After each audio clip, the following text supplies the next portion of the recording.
in charge of it all, they put one generalist. And in 2019, the head of operations of the Antarctic program called me up and he said, Dave, how would you like to run Davis Station on a 1-year contract? You go down there with about 100 people at the start, but then 24 of you will spend 1 year living down there on the station. You'll go through an Antarctic winter and you're going to sail down on one of the last voyages of the icebreaker, the Aurora Australis, seen up there in the top left. And then 12 months later, you'll sail home on Australia's brand new icebreaker, the RSV Noina, which was being built in Europe at the time. So we had this great poetic end of an era with the Aurora Australis, come home 12 months later on the brand new ship. Unfortunately for us, that year was 2020. When it got to March 2020, the vessel came back for its last ever trip to Antarctica, picked up all the scientists that had been there for summer and left just 24 of us standing there on the rocky shores of Antarctica watching the ship sail north. And at the time, we'd canvassed the room to say, okay, if anyone wants to change their mind and go home a bit early, that's fine, there's this pandemic thing. But at the time we thought, yeah, what's the worst that could happen? A couple of weeks, you know, it's going to blow over and it'll all be gone. And by the time we get home in November, everyone will look back and go, oh, that was just another swine flu and another thing. That was around the same time everyone was told things like, hey, don't stress, it's just a 2-week lockdown to flatten the curve. So we believed that as well. But when it got to mid-year, let's go to the 21st of June, 2020.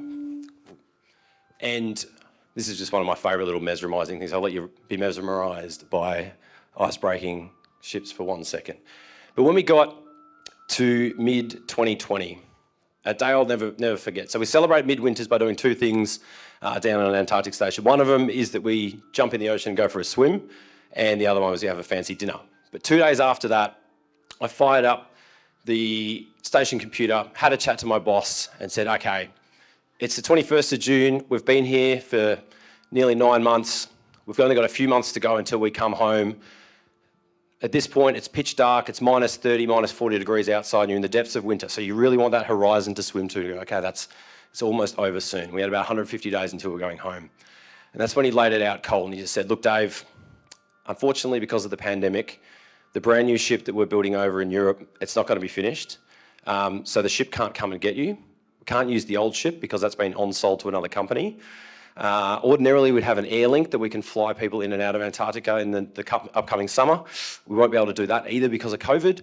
And then also normally we'd have an option of using foreign vessels, so working with the Japanese or the Chinese, Russians, Indians, French, Americans, other nations we partner with in Antarctica. And he sort of said, I'm like, okay, so what's the plan there? We'll go home on a Japanese ship or something like that. And he went, that's the kind of 4th problem. Because of COVID, no one's cooperating. We're all on our own. And you guys are going to have to stay there for at least another 6 months, possibly a whole other year, if you can let us know how much food and fuel you've got and get back to us with anything you might need. I'm like, besides a ship? Thanks. Strangely enough, when we did the stock take, we could survive for a couple of years. We had 2 years worth of food and fuel and 5 years worth of toilet paper, which makes no sense. And apologies, we had it all down there.